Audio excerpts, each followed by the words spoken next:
The ironic thing about this song is that this song is the song they use when they're bringing out a few of the guys for the demo matinee battle royal. You notice that? So I thought, oh, that makes sense. And I was scratching my head, why did they play the Beatles? Oh, it's called Revolution. Okay. So CCW's Revolution VI, which took place at the Commons Inn Hotel. Not last Saturday before. We said we just wanted to do a review for this show because obviously, as we said last week, we weren't able to see the show live because due to commitments here in Dublin. But we thought, we want to make our best to try and review as many our shows as possible. So we both have access now to the CCW's On Demand service. Yeah. And we checked it out, and so we'll get straight to it. Like, in the end of the day, well, first of all, Vic Viper came out, who came out explaining that due to health reasons, he must relinquish the CCW All-Star title. Yeah, and unfortunately, he said himself he doesn't know if he'll actually ever get into the ring again. Which is an awful shame, because it would be an awful shame as well. He's one. I look at Vic Viper being one of the pioneers. He's been one of the guys who's there from the start. So, so hopefully he can wrestle again. We'll see what happens. He then said that obviously he hates the situation, and he apologized to CCW before declaring that the winner of the Demo Matinee Battle Royal will be crowned a new champion, and he'll be there to crown a new champion. Because originally they were only meant to get a title shot, weren't they? Yeah, so there was supposed to be an eliminator to whoever won the title. So. So the match, the Demo Matinee Battle Royal itself, had the following people. They had Steve Savage, Amos and Jacob from Redemption, the Super Nintendo Bros, Lovejoy, both Axel Jeffries and Matt Schuyler from Flight Modes, J Money, that 90s guy, who, by the way, I love his entrance, by the way. He came out with like a boombox coming out to Backstreet's Back, so that's it's something different. You had Kurt the Vulture, Kurt Simmons, who... It's taken a bit of a dark side to him lately. Like, I think it's gone on for the last few shows. Giordano, the producer, who literally shook everyone's hands before the match, coming out in like a Steven Spielberg jacket and literally shaking every single person at ringside, and everyone and the in the 20th ring. Century Fox music as well, which is pretty cool. yeah. I had Gunter Isaac and then Billy Bedlam then, so that would be part of the match. And Giordano then was almost eliminated straight away after after Bedlam and Isaac refused to shake his hand. All right, out you go. That was that. So, and he came all the way to Montreal for that. There's some funny moments then when Matt Schuyler, I don't know if you noticed this, when Matt Schuyler was confronted by Isaac and attempted to eliminate himself. I did notice that. And then Isaac could have pressed him out to the ring, so onto everybody. Threw him on top of, I think it was J Money and the Nintendo Bros, I think, as well. That's it, yeah. Hunter Isaac is so scary. He's really making a name. He's really using his monster status really well. Like he's becoming like the Braun Strowman of Ireland. If you like, if that makes sense. Oh yeah, he's destroying anyone that goes near him. Yeah, he has that aggression as well. Like so, but in the end, it was Billy Bedlam who eliminated Steve Savage last, with some help from Gunter Isaac, who helped him cling on down the bottom rope to eliminate him and win the All-Star title. And Raven and Isaac celebrated with him before. Vic Viper presented him with the trophy for winning the Battle Royale and the title itself. So it's interesting. Like, Billy Bedlam is All-Star champion. I think that's his first title now. So yeah, really good for Billy. I think that's kind of what therapy needs as well going forward, don't they? Yeah. Especially with the fact that they're probably the most dominant faction in there at the moment. Well, they're definitely, I think they're one of the more interesting aspects of the entire promotion, because they are people you want to see. Yeah, and I said it when Gunter joined them. I says this will take them to the next level, because it was just Billy and Raven, and then for a while it was Lauren for a bit too. But she got out of the voice of Billy. So I think it's the right move now, because all of them have this is exactly it. Now they have the women's title and the All-Star title. Absolutely. Now, so did they go for the tag titles next? Who knows? Yeah, who knows? It's certainly interesting. Now, of course, Giordano, the producer, who's still around the ring after the match, he then said, "Listen, I didn't come all the way to Montreal just for nothing." So he issued an open challenge to anyone from the locker room, as he felt hard done by losing the Battle Royale. Out came Paul Tracy, who originally was supposed to face Doug Williams. It wasn't on the VOD, but I heard that Doug Williams gave a video statement saying, "Oh, I'm sorry I couldn't make it. Hopefully he can make it again sometime." It was due to family reasons or something like that. So, and he answered the challenge saying that he's a loser just like everyone else, and everything Cork. He criticised Cork City Football Club and stuff like that. Your football team's crap. Your hurling team's crap. I'm like, yeah. So he knows how to turn. He's still good. He's still amazing heel. Yeah. Paul Tracy, claiming that his hair was pulled all the time. Yep. And giant baby chants as well, throughout the crowd. For a match that probably had to have been done, if not on the fly, maybe planned just before the night started as well. Probably. I thought it was pretty decent. I don't know. Obviously, I don't know a lot about Giordano, the producer's past, in terms of how long he's been wrestling. But yeah. He looked a little green, but he still looks like there is definitely some talent there as well. I definitely think though that Tracy was the man who made that match. The match. Oh yeah, he took the reins, and he had to, because the experience that Tracy has, like, he would have been able to help them get through that match, no problem. Absolutely. Yeah. In the end, it was Tracy who pushed the ref away. The ref, I have to say, looked a bit confused at some of the things when he pushed him, and you gave almost a weird look afterwards. Mm-hmm. Like so, but in the end, it was he pushed the ref away before hitting a low blow, a face buster, and a rainmaker to win the match there. Yeah. Now, Armstrongs versus Rough Stuff, CCW tag titles. You have to love the Armstrongs. They are one. Have you seen their latest stuff? During the week. How good was that promo against Rough Stuff? This is for their match coming up now at Contenders. Rough Stuff gave one back, and then I didn't see the one back, and then Butch gave one back, and then Paul Scarf gave one back. I only seen the one with Marion. Oh, Marion's is brilliant, but CT's is brilliant too.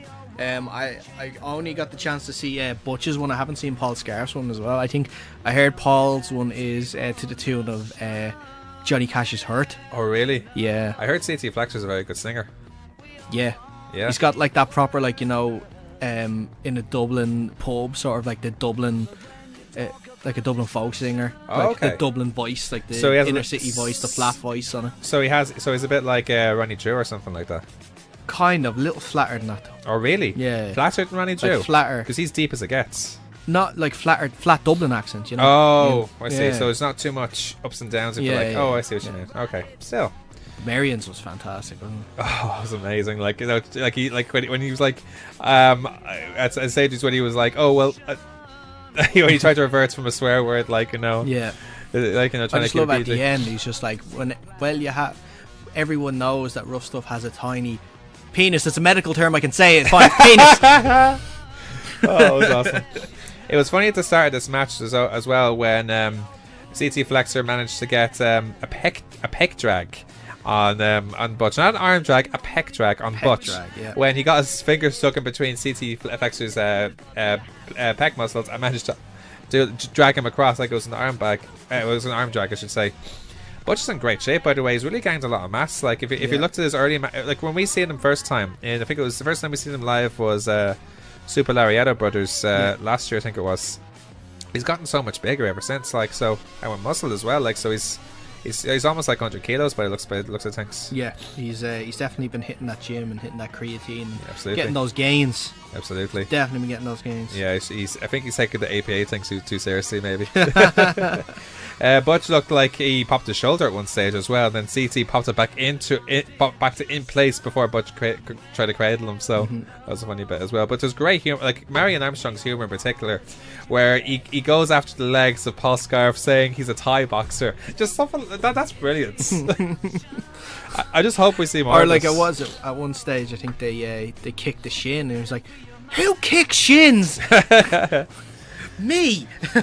Yeah, he also looked like he hurt his neck at one stage. Yeah, like when leaving Butch on his own for much of the match. But it was funny that when Butch fought, he was still in CT Flexer's octopus stretch after suffering from CT trying to break his fingers. So he was like, "Ow, my fingers! Wait, I'm still in. What's going on? Oh."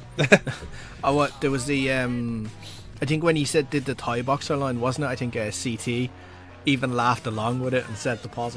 Oh man, that was funny. You had to get involved in that. Rough Stuff actually have a humor side. Like they actually work very well as a team themselves. CT Flexer, you have to credit him. His technical work in particular, I thought was very sharp. So I'm really looking forward to seeing their match now at OTT. That's going to be one of the matches for me to enjoy now for sure. So Butch came back to fight back afterward, but somehow CT kicked out of two Bulls landings. That's what they call their finisher. It's like a flapjack into a cutter. Yeah, I think it is. to stay in the match, and then Rough Stuff eventually finished off Marion with 2 sweep lariats. I think it's I don't know who does that sort of finisher, but that's it, and they won the CCW tag titles. They call it look both ways. That's what they call it. Look both ways. That's the one. Yeah. And Armstrong's handed the tag titles to Rough Stuff in respect afterwards. So it looks like there's some mutual respect, despite all the despite what we've seen on social media afterwards with all the guitars and stuff. Or ukuleles. Be interesting to see who the next challengers will be. Yeah, Flight mode maybe. They would be a tag team. I think that you'd look at. There's also Redemption. Like, I'd be interested to see what they'd be like, especially now that their Vic Viper might not be involved with them anymore. Besides that, who else have they got? Like, we talked about Therapy. Yeah, we wouldn't put Therapy up against them unless that was the signal. Was that the signal them turning face as well? Yeah, well, that's the thing. Like, sometimes, like we've seen Rough Stuff against establishments a few times where they're both heels. So I don't think it'll be ruled out completely. You got Nintendo there as well. Absolutely. Yeah. So yeah, who knows? Now, Lee Callahan versus Lycan in a loser leaves CCW death match. Now, Lycan came straight out to attack straight away for this match. So, and there's a range of weapons from food boxes to trash can lids as used to fight across the hall. It's the merch stand in front of the bar, so literally all over the room. They were in front of the bar, and I thought it was funny.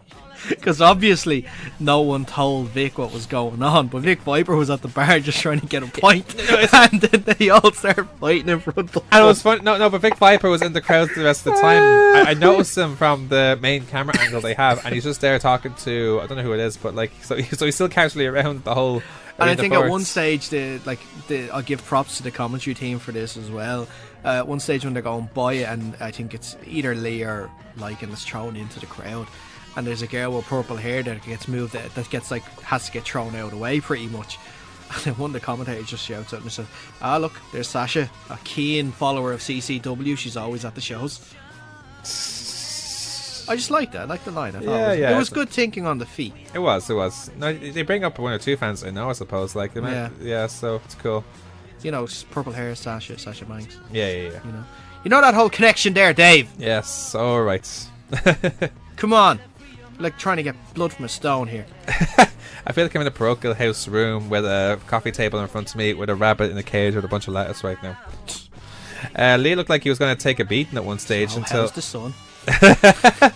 How's the son of God? But it looked like Lee was going to take a beating until Lee fought back and Foley elbow dropped. I say Foley elbow dropped using, you know how McFoley used to use the chair for extra thing, into Lycan through the ladder lying in the between the ring and the barricades. Some really good moments in this match, like when Lycan missed a spear on Lee to put himself through a table, and Lycan then suplex Lee onto barbed wire. It was actually nasty because you could see it digging into their arms. Everyone got caught up in that, yeah. But yeah, the match ended then when Lycan powerbombed Lee through a table to get the pinfall, meaning Lee must leave CCW. Lycan then took to the mic afterwards, complimenting Lee's abilities despite being a mad bastard, before saying it was been emotional. Yeah. So it's sort of that's the end of the establishment, such as you say now. So where do you think this will leave? The end of Lee as well. Well, what does this mean for CCW then? Will he do you think this will mean that's it? There's no more active wrestler of Lee Callahan, and he's just gone behind the scenes? Could be just, I mentioned it last week. It could be a great idea for him just to start going to the background maybe and just focus on the promotion side and focus on the writing side of it. But we'll see what happens. It could be better for them as well, but we'll see what happens. The final chapter now between Raven Creed and Debbie Cattell for the CCW Women's title in a last woman standing match. Raven hit Debbie with the belt to get an early advantage, and this was as brutal. These guys. It was smart. It was very smart. It was smart because that's like I don't see this enough for these type of matches. It's sort of taking the realism aspect of it and putting it into the match. Yeah. So like, you're in a last man standing or last person standing match in this case. Last woman standing. You need to use every advantage you can. Absolutely. To get a victory. And so straight out from the bat, you have the belt in your hand. Use it. Absolutely. It's a weapon. Use it. Exactly. But they brawled all over the ring using chairs and the barricades before they took it outside. Debbie returned from ringside to ringside with a kendo stick, attacking Isaac and Bedlam, who were originally out at the start. Before Creed attacked Debbie with a kendo stick. We eventually went outside, I think, at one stage. I love seeing a good kendo stick spot. It is good, actually, yeah.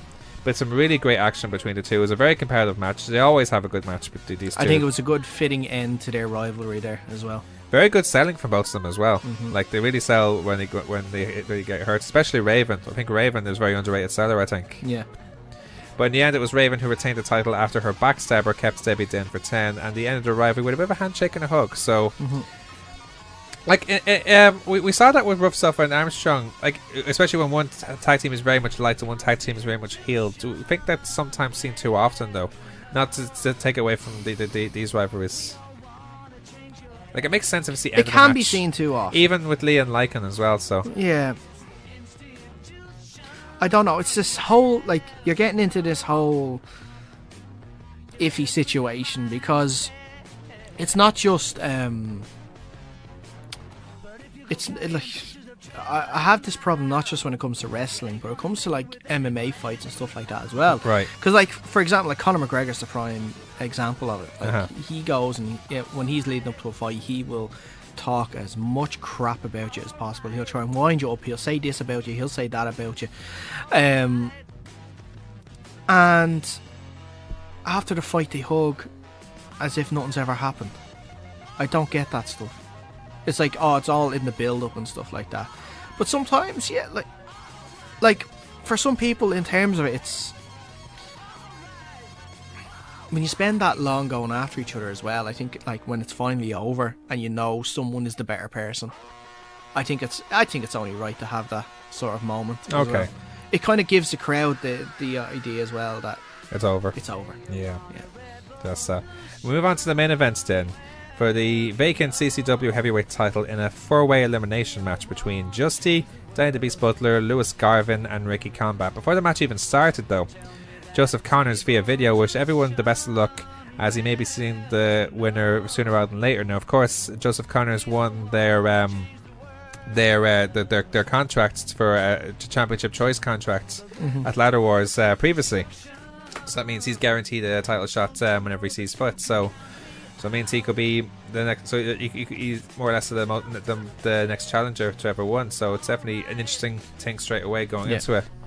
I loved the use of the 4-way rules between these two because I loved how everyone adapted their offense against the other 3 opponents. For example, you have Ricky Combat, for example, who drop kicked while stepping on 2 downed opponents.